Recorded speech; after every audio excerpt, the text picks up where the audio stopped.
In the last video, series 60, we discussed certain concepts of Basel II norms.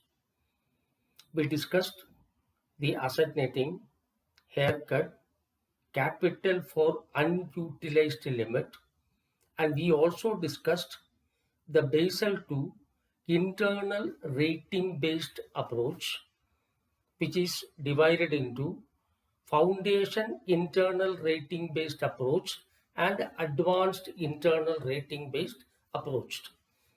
We also discussed the probability of default, exposure at default, the loss given default, and the economic maturity of the exposure. We also learned how to calculate the expected loss. Now today, while this video series 61, let us understand the basic concepts of Basel III norms. The Basel III norms were published in December 2010. The main purpose of the Basel III was to improve the quality of the capital of the bank and also the quantity of the capital of the bank. Now, I will tell you the basic changes which happened in Basel III compared to that of Basel II norms. We have learned that the minimum capital adequacy ratio prescribed for Indian banks by RBI is 9%. That is equal to the capital fund of the bank divided by total risk-weighted assets of the exposure. In Basel II, there was a stipulation that out of the 9%, 6% should come by way of Tier 1 capital and 3% can come by way of Tier 2 capital. Totally 6 plus 3 making it to 9. We have learned that the Tier 1 capital has got a better loss absorbing capacity compared to the Tier 2 capital.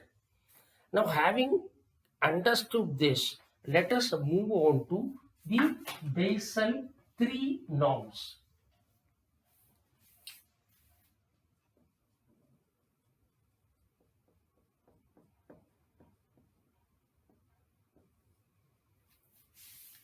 In Basel III norms, the Tier 1 capital is divided into two. One is called CET1 and the other one is called AT1. CET1 means Common Equity Tier 1.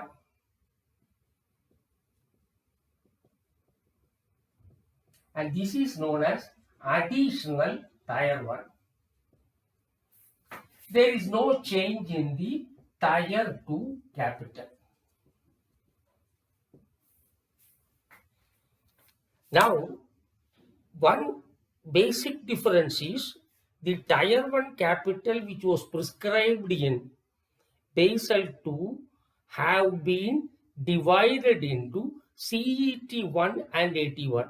CET1 is Common Equity Tier 1 and Additional Tier 1. And Tier 2 there is no change in it. And the RBI and the Basel norms have prescribed that out of the TRWA, 5.5% of TRWA should come as CET1 and 1.5% of TRWA should come as AT1, making the total to 7%. In the Basel II norms, the Tier 1 should be minimum 6% of the TRWA and Tier 2 should be minimum 3% of the TRWA. When it comes to the Basel III, the CET1 should be minimum 5.5% of the TRWA, and 1.5% of the TRWA should come as additional tier 1. Now, the tier 1 now has become 7% as against the 6% in Basel II norms. That is, there is an increase of 1% in tier 1. And the balance 2% can come as tier 2. Previously in the Basel II, tier 2 can be 3%. Now they said the tier 1 comprising of CET1 and AT1 should be 7%, of which the CET1 should be minimum 5.5% of the TRWA and AT1 should be minimum 1.5% of the TRWA, and the balance can come by way of tier 2. The second basic difference between Basel II and Basel III are, in Basel III, they have introduced two buffers. One is known as capital conservation buffer, shortly known as CCB, and another one counter-cyclical capital buffer, which is known as CCCB. So in Basel III, they have introduced two buffers. One is capital conservation buffer. The second one is counter-cyclical capital buffer. And they introduced a ratio called leverage ratio. Let us go into each of these aspects in detail. So as I told you in Basel III, one, the purpose is to improve the quality of the capital and also increase the quantity of the capital. Second one is the tier 1 in the Basel II is split into two as CET1 and AT1. In Basel II, the tier 1 could be minimum 6% of the TRWA. Here they made the tier 1 should be minimum 7% of the TRWA, out of which 5.5% of the TRWA should come as common equity tier 1 and 1.5% of the TRWA should come as CET1, and the balance can be tier 2. So total making it to 2. Then they have introduced two buffers. One is known as a capital conservation buffer and another one is a counter-cyclical capital buffer. Then the next one is they have introduced a ratio called leverage ratio. Now, if you look at the CET1, what are the components that are there in the CET1? The paid up capital of the bank, share premium account, whatever may be the balance in the share premium account. The next one is any reserve. That reserve should be free disclosed reserve. When we are talking about free disclosed reserve, it should be free means it should not be earmarked for any specific purpose, number one. And the disclosed reserve is not applicable in an Indian constitution because we don't have any balance sheet where the reserve is not disclosed. Since Basel norms is an international norm, there are certain countries where they need not disclose the reserve in the balance sheet. That is why undisclosed reserve should not be included. So in Indian banking system, there is no balance sheet where the reserve is not disclosed. Then comes any statutory reserve and the surplus in the balance sheet or the credit balance of profit and loss account. So CET1, if you look at, the entire fund is the bank's own fund or the shareholders' funds. That is why the CET1, they prescribed that the total of this, the CET1 should have minimum 5.5% of the total risk-weighted asset. So the quality of the capital by way of CET1 is the bank's own funds.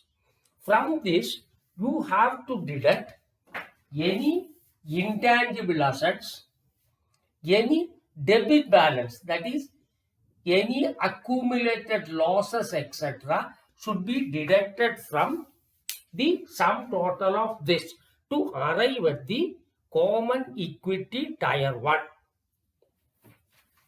Now let us understand what are the things that come in additional tier 1, that is AT1, where AT1 should be minimum 1.5% of the total risk-weighted assets.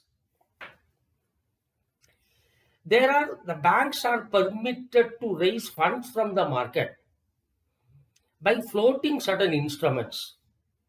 There are two known instruments which are permitted by RBI subject to compliance of the certain conditions which are prescribed in the RBI.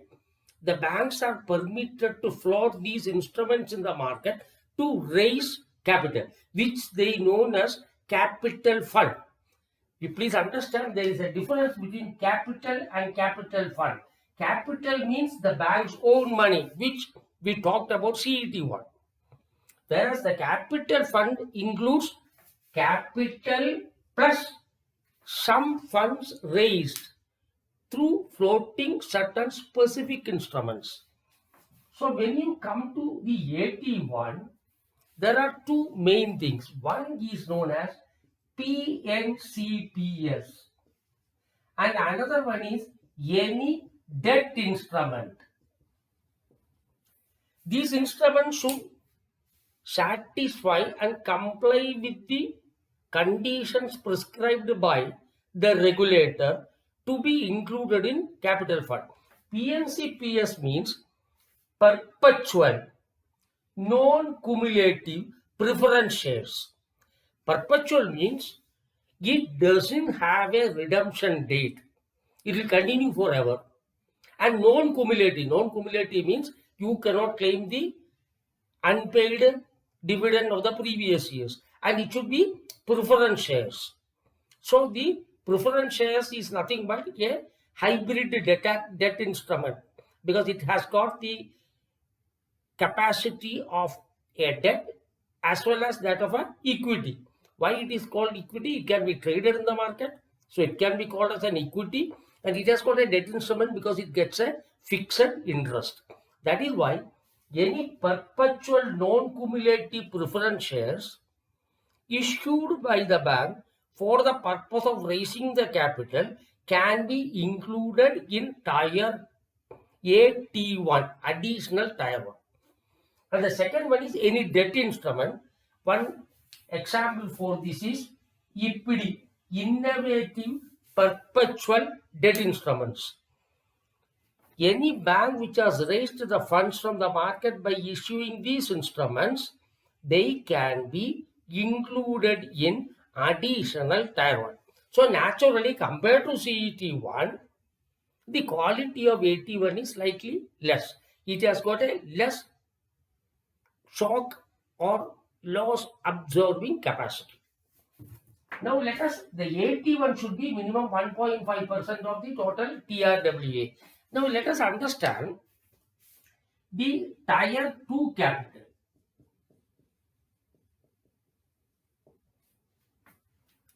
See, as per the Basel norms, the tier 1 capital can be used on a going concern basis. In case there is a trigger, a loss, you should be able to absorb that loss and it should not go into liquidation. So the tier 1 capital is considered as a going concern capital, whereas tier 2 capital will be used when the bank goes into liquidation. So it's a gone concern capital. That is what it is. It has got a lesser capacity. So what are the things that comes is, one is general provisions. Say we make general provisions for the standard asset. There will be investment fluctuation reserve, and there is any PNCPS or EPD. Suppose the bank requires, bank has raised 600 crore by way of PNCPS, and it has included say 500 crore in AT1. The balance 100 crore can be included in tier 2. Similarly, in the case of EPD also, suppose the bank has raised 400 crore and it requires only 200 crore to be in ATM. Any additional amount that has been raised by way of EPD, that 200 crore can be in tier 2 capital. So any excess of PNCPS or any excess of debt instruments, the funds raised, after providing for the required amount in the AT1, the balance can be added to AT1. Then we have the revaluation reserve. Sometimes what happens, the bank is having some asset, say land, which was purchased at say 100 crore. Now the value has gone up, now the value has become say 600 crore, and the bank is revaluing it. Now when it's revalued in the balance sheet, the value of the land will be shown as 600 crore. So the 500 crore excess will appear in the liability side as revaluation reserve. Otherwise the balance sheet will not tally. So any revaluation of assets the bank has done, this can be included in tier 2 at a discount of 55%. That means only 45% of the revaluation reserve the bank can include under tier 2. So these are the components of CET1, AT1 and tier 2 capital. Now let us understand what are the buffers and what are these buffers and the purpose. The first one I told you, capital conservation buffer. The capital conservation buffer means, see, any economy it passes through it's a cyclic in operation. There will be a boom period. There will be a recessionary period. During the boom period, all the accounts will be conducted satisfactorily. The probability of NPA is very less. Most of the accounts will be in AAA or AA like that. That type of accounts in the BBB, BB or B will be very less. This will be more. So naturally, when the quality of the corporate loans or any loan for that matter is better, the capital requirement will be less because the risk weight is less. So during this period, the bank will be making a lot of profits with lesser capital because accounts are doing well. So during that period, the banks will have a tendency either to pay more dividend to satisfy the investors or to do a repurchase of the shares or give more incentives by way of bonus or other incentives to the employees. What the Basel III norm says, that should not happen. So during the boom period, when you are generating more profit, you create a buffer which will help the bank in absorbing the losses which may happen during the recessionary period. Very simple. And how much is the capital conservation buffer is? The Basel III norm says it should come as CET1 and it should be minimum 2.5% of the total risk-weighted assets. That is the capital conservation buffer that is to be maintained by banks. Minimum is 2.5% of the total risk-weighted assets, and it cannot come by way of a PNCPS or innovative perpetual debt instrument. They are all borrowed funds. It should come from the common equity tier 1. What does it mean? Any profit that is being generated during the period should be retained in the business. It should not be used as a payout for dividend or as an incentive to the employees or for the purpose of buying back the shares. The money, the surplus that is generated should be retained in the bank itself and it will remain as a buffer. And the minimum buffer that is required is 2.5% of CET. It should be in the form of CET1. Now you look here, I have told you CET1 minimum required is 5.5% of the TRWA. Now you have a capital conservation buffer, it is 2.5% of the TRWA. And you have now AT1, 1.5% of the TRWA. And you have Tier 2 capital, which is 2% of TRWA. Which means 5.5, 6, 8, 9.5 plus 2. The total capital fund of the bank will be 11.5% of the total risk-weighted assets. That is what it is. Now, the next conservation buffer is known as counter-cyclical capital buffer. Counter-cyclical capital buffer. And the range prescribed by Basel is, it should be 0 to 2.5% of the TRWA. And it should also come by way of CET1. That means any profit that is generated should be in the range. They have given only a range, 0 to 2.5%. Depending upon the economic situation or looking at the performance of the bank, like the CD ratio or the GDP to the bank's position, NBA position, etc., etc., RBI has been empowered to prescribe anything in the range of 0 to 2.5% of counter-cyclical capital buffer. And the authority is given to the Reserve Bank of India. Suppose there is a bank which does an excessive growth in credit and that there is no proper credit management, in which case the bank can, as a supervisory review process, got the authority to prescribe counter-cyclical capital buffer. The next one is the RBI has prescribed. So, for example, now let us understand the leverage ratio. So, before going to leverage ratio, let us understand. Suppose a bank is having total risk-weighted asset of 10,000 crores. Its CET1 should be 5.5% of TRWA, which is nothing but it comes to 550 crores.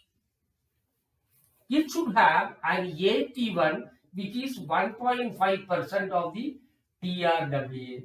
That should be 150 crores. And it should have Tier 2 capital 2% of TRWA. That comes to 200 crores.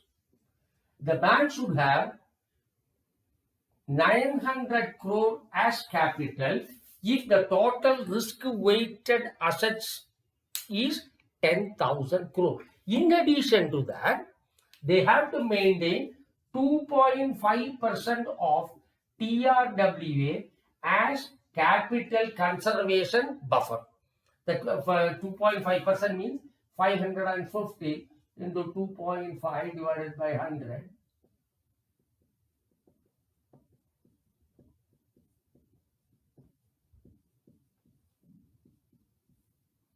It will have around the balance. It should come 2.5% of the CCB asset capital conservation buffer. And counter-cyclical capital buffer is only a range given to the central banks. Depending upon the economic conditions, they can prescribe the required capital conservation buffer. And the next one is we have the leverage ratio.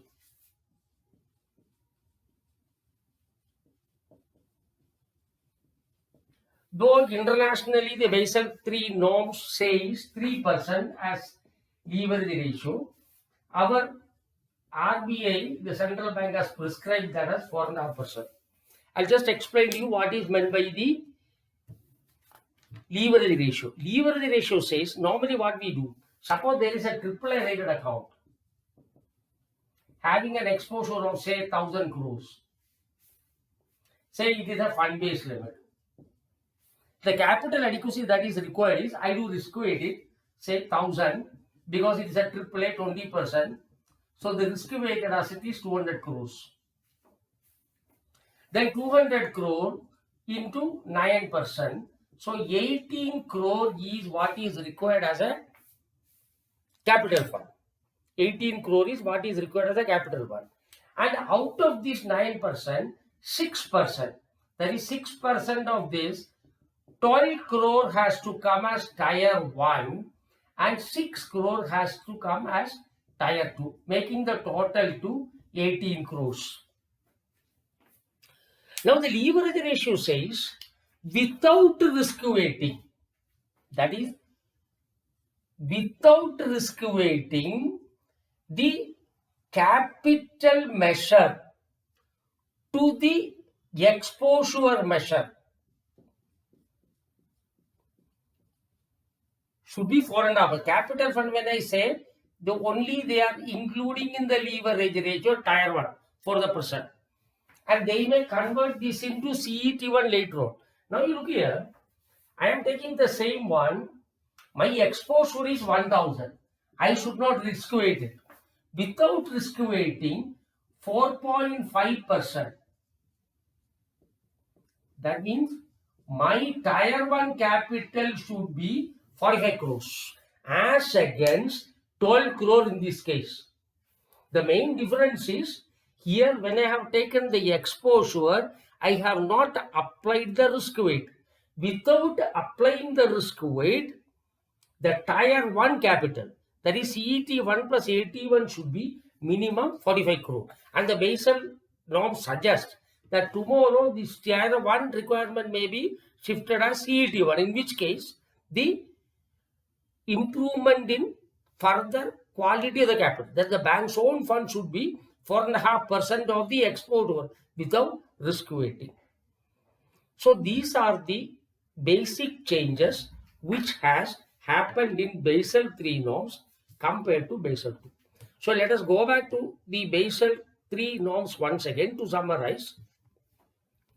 In the Basel II norms, the capital adequacy was 9%. And the capital fund was divided into two, tier 1 and tier 2. In the tier 1 should be minimum 6% of the total risk weighted asset and 3% should be the tier 2 capital. Now when it moves to the Basel III norms, the tier 1 is split into two. That is, one is called common equity tier 1 and another one is additional tier 1. And they prescribe that 5.5% of the total risk weighted asset should come by way of CET1. And 1.5% of the TRWA should come as additional tier 1. And the CET1, if you look at, that is bank's own funds. That is capital, share premium account, the reserves which are free and disclosed, and any statutory reserve, and the credit balance in the P&L account. The sum of that minus intangible assets of any debit balance or accumulated losses in the P&L account is the CET1. So CET1 is the best quality of capital, which is nothing but the bank's own fund. The second one is AT1. AT1 is, there are some instruments which are permitted to be floated in the market, like perpetual non-cumulative preference shares and debt instruments. One example could be innovative perpetual debt instrument. They are floated in the market, which can be used as a capital fund. It is not net worth. Net worth is the sum total of what I have told you earlier. The net worth plus PNCPS or innovative perpetual debt instrument, that becomes the capital fund. Then comes, you have the tier 2 capital. Tier 2 capital is some reserves, investment fluctuation reserve, the general provision in the standard assets. Then you have the any excess of PNCPS or equity which is not included in the tier 1 capital, and any subordinated debt which is the bank has raised, and the revaluation reserve which is discounted at 55%. All these things are tier 2 capital. And in the Basel III norms, they have introduced two buffers. One is known as a capital conservation buffer, which should be minimum 2.5% of the total risk-weighted asset, and that should come as CET1. Similarly, they have also introduced what is called a counter-cyclical capital buffer. The range is 0 to 2.5%, depending upon the economic situations. The RBI got the freedom or the authority to prescribe the counter-cyclical capital buffer in the range of 0 to 2.5%. The next one is they have introduced what is called as a leverage ratio. The leverage ratio is nothing but the Tier 1 capital should be 4.5% of the actual exposure, that is without risk weighting. That is what is leverage ratio. I hope you have understood the basic changes in the Basel III compared to the Basel II. But the three pillars, the supervisory review process, the market discipline, and the minimum capital requirement, what is there in the Basel II still continues to be here. And all the approaches which are mentioned in the Basel II for the credit risk, say for example, the standardized approach, as well as the internal rating based approach, the FIRB and the AIRB, they all continue to be in the Basel III also. And the 5 risk assets classification, the sovereign, bank, corporate, retail, equity continues to be in the Basel III. Actually, in Basel III norms, the basic difference is they have improved the quality of the capital. That is, more capital should come from the bank's own funds and the less from the borrowed funds. That is the first thing. Then create a buffer. When you make a more profit, create a buffer so that that can be used during recessions. So next one is they introduced what is called as counter-cyclical capital buffer. That is actually to any excess growth, to contain the excessive growth, expert in advance, which is happening in banks. To control that, they have introduced CCCB, that is counter-cyclical capital buffer in the range of 0 to 2.5%. And they also brought in what is called as a leverage ratio. That is, without risk weighting, that 4.5% of the exposure, actual exposure, should be the Tier 1 capital, which they can change as even CET1 at a later date. I hope you have understood this basic concept. The very purpose is to give an introduction to the Basel III, not to go deep into the intricacies of this. So that even I think, as I have told you earlier, also in the JAB, I have seen in the syllabus, there is a topic on module on Basel 1, Basel 2, Basel 3 norms. I hope you have understood this. If you have understood, subscribe to this channel and press the like button. And I will come out with similar topics like IRAC norms, etc., and analysis, how to appraise a proposal, etc., in the days to come. Thank you very much.